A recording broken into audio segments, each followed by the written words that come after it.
Bueno, vamos a pasar a la ronda de preguntas para concluir esta sesión. Entonces,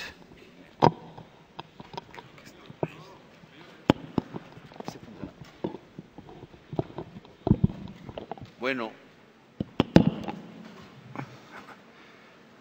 hay tres temáticas que se han preguntado sobre la audiencia de Santa Fe y su relación con Lima, sobre el uso de la plata que iba a España en esa época y sobre la corrupción en el virreinato. Bueno, sobre la audiencia,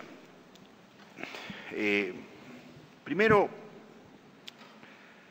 las audiencias inicialmente en Castilla eran los tribunales superiores de justicia que venían desde los años 1400. En el caso del Virreinato del Perú, hubo una discusión en el Consejo de Indias de las dificultades que presentaba desde el punto de vista de la administración y gestión del espacio y de los asuntos que tenían que ver con los intereses de la metrópoli, de tener algún tipo de instituciones en los cuales de alguna manera se descentralizaba la administración, pero a su vez centralizadamente desde Lima. Y eso fue la audiencia. La audiencia cumplía funciones judiciales, pero sobre todo administrativas. Y en el caso específico de Santa Fe, como el caso de la Audiencia de Quito, o la Capitanía General de Chile, o Guayaquil, etcétera, existió una gran dependencia política y económica en la época que yo he presentado, ¿no? Pero fue una de las decisiones que tomó el Consejo de Indias para una mejor gerencia y gestión administrativa del inmenso virreinato. Segundo, el uso de la plata que iba a España. Solamente les voy a hablar del principal uso. Hay un famoso libro del historiador Ramón Carande que se llama Carlos V y sus banqueros, ¿no? O sea, los banqueros eran los grandes comerciantes y financistas de Ámsterdam, de Amberes, quienes hacían los adelantos contra la plata que venía de América. Y lo que sí me parece interesante mencionar es el caso de Felipe II y la batalla de Lepanto, que es una hipótesis que venimos manejando, ¿no? Frente al avance turco-musulmán que ocurría en la época de Felipe II y con Carlos V, con su padre lo mismo, pero voy a hablar del caso de Felipe II, se decide organizar una gran armada, y aquí me acuerdo de lo que decía Juan Marchena, de lo que explicaba, una gran armada con un gran ejército, en épocas que las luchas en el mar eran verdaderas luchas de tropas también para tomar las otras embarcaciones. Se logra una alianza, España logra motivar al papado y a Venecia en esta alianza. George nos dirá por qué no quiso entrar Francia, ¿no? Porque ¿no me escuchas, George? Creo que no me ha escuchado. George nos dirá por qué no quiso entrar. Cuando estaba Francia, ¿no? y Inglaterra, bueno, tenían sus propios intereses, querían dejarlo solo a España, porque estaba de por medio la invasión a toda Europa occidental de los turcos musulmanes. Si se hubiera derrotado a la Armada Imperial y a esta alianza de Venecia, el Papado y España, yo estoy seguro que hoy día seríamos musulmanes, ¿no? Y no sé, a mí por lo menos no me agradaría, pensando en las mujeres, sobre todo, que están acá presentes, y en las mujeres latinoamericanas, ¿no? Bueno, está bien como estamos. Entonces, ¿qué es lo que Felipe II, cómo pudo financiar a esta armada de ejército combinado con barcos? Con los adelantos contra la plata peruana. Entonces creo que hay un reconocimiento que deberían hacer los españoles y europeos, que algo cumplió lo que sería Bolivia y Perú, ¿no?, en que no seamos musulmanes. En el caso de la corrupción, esto es un tema sumamente importante. Como en la época se decía, la ley se acata pero no se cumple. Yo tengo la impresión que es un tema que se está investigando cada vez más. Había una corrupción muy generalizada, por lo menos el caso que yo he estudiado, que es el Virreinato del Perú. El virrey era muy tolerante, ¿no? Claro, cuando ya los escándalos eran mayúsculos, como el que ocurrió en Potosí, en que fue un robo a mano armada así, se envió al garrote al gobernador y a las dos otras autoridades, se les ejecutó. Pero tengo la impresión que se tiene, no hay tiempo de profundizar, que la corrupción fue algo muy extendido, en general, la compra de cargos, además el enriquecimiento de las autoridades, etc.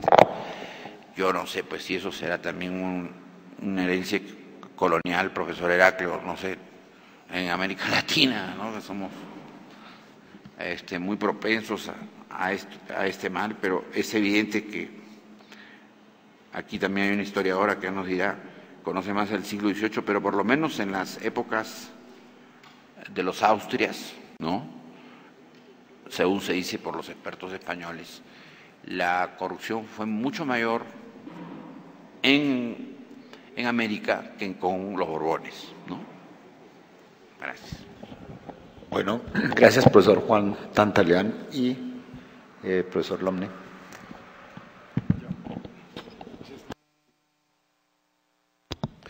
He clasificado las preguntas por orden cronológico.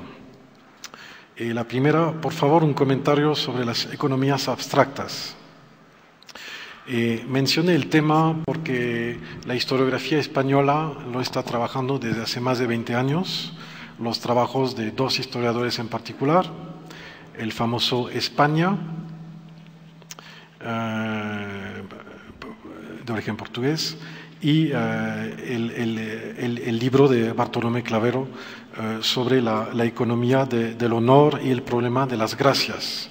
O sea que en la sociedad de antiguo régimen hay una economía de la gracia.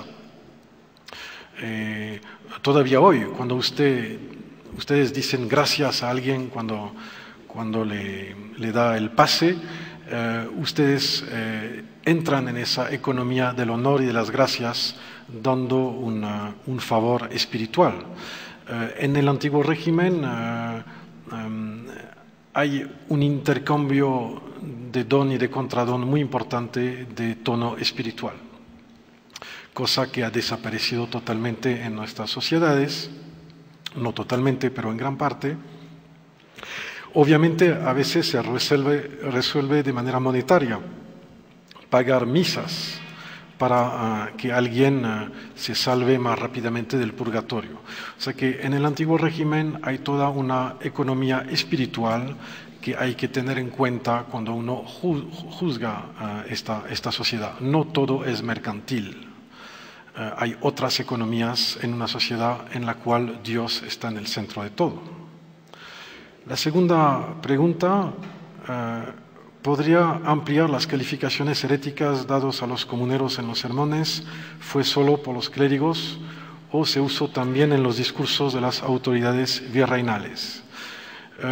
Yo no lo encontré de parte de las autoridades, pero eso aparece de manera abrumadora en los sermones.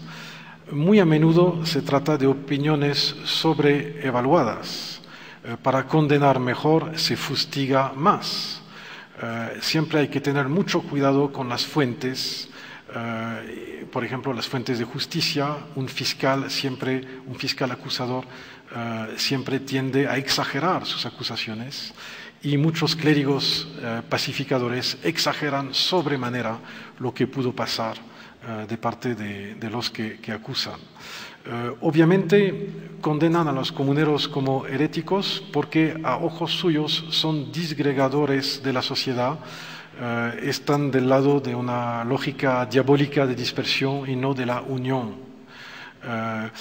Por eso remiten tanto a los protestantes del siglo XVI, que finalmente habían entrenado la muerte de la República Cristiana Medieval y provocado el surgimiento de estados vernaculares e incluso de derechos vernaculares, de idiomas vernaculares. O sea, hay un gran miedo hacia esa especie de protestantismo de los sediciosos del común.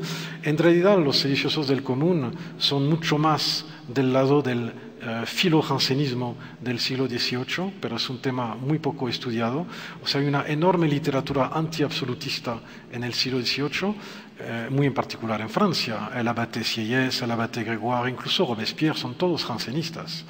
Y la mejor manera de oponerse al absolutismo real era en la época de ser neo-jansenista, o sea, acudir precisamente a Port-Royal y a Pascal, a lo que había sido la oposición de Port-Royal al absolutismo de Luis XIV.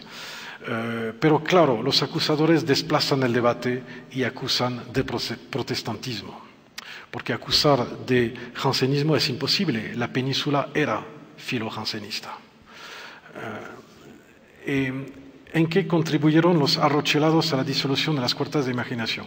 Eso no es para nada mi tema, se trató mucho en el congreso que tuvo lugar en Cartagena hace poco. Bueno, no estuvo Alfonso Munera, pero él escribió mucho sobre el tema, y Maritza Lasso habló también bastante del tema, y pues le aconsejo leer los trabajos de los colegas costeños y panameños, ya que Maritza es panameña. Pregunta de qué manera el concepto de cuerdas de imaginación remite en concreto a la creación de una imagen de sí por parte de los nuevos ciudadanos producto de las revoluciones de independencia en la Nueva Granada. ¿Cómo se desarrolló esa guerra de imaginarios en este contexto histórico? La disolución de cuerdas de imaginación obligó a crear nuevas. El modelo republicano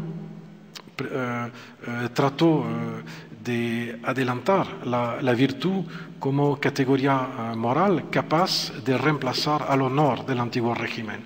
En eso estamos en pleno Montesquieu que dice que el antiguo régimen está del lado del honor y la república del lado de la virtud. En realidad es mucho más complejo, porque la república existió en el antiguo régimen y la virtud también.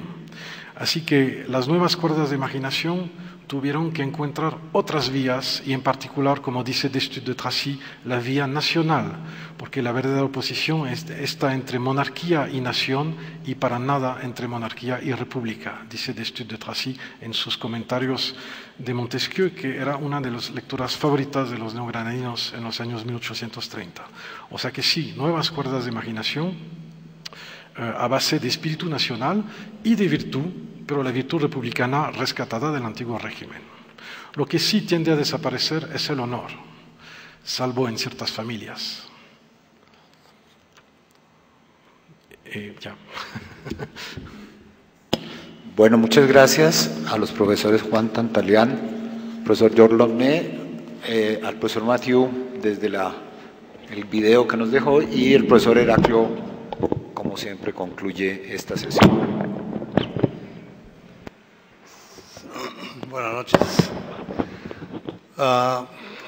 Si me permiten, por favor, una intervención muy breve para formular un par de precisiones. Los amigos y las amigas que están ayudándonos me señalaron que había de parte de algunos de ustedes alguna inquietud sobre el orden del programa.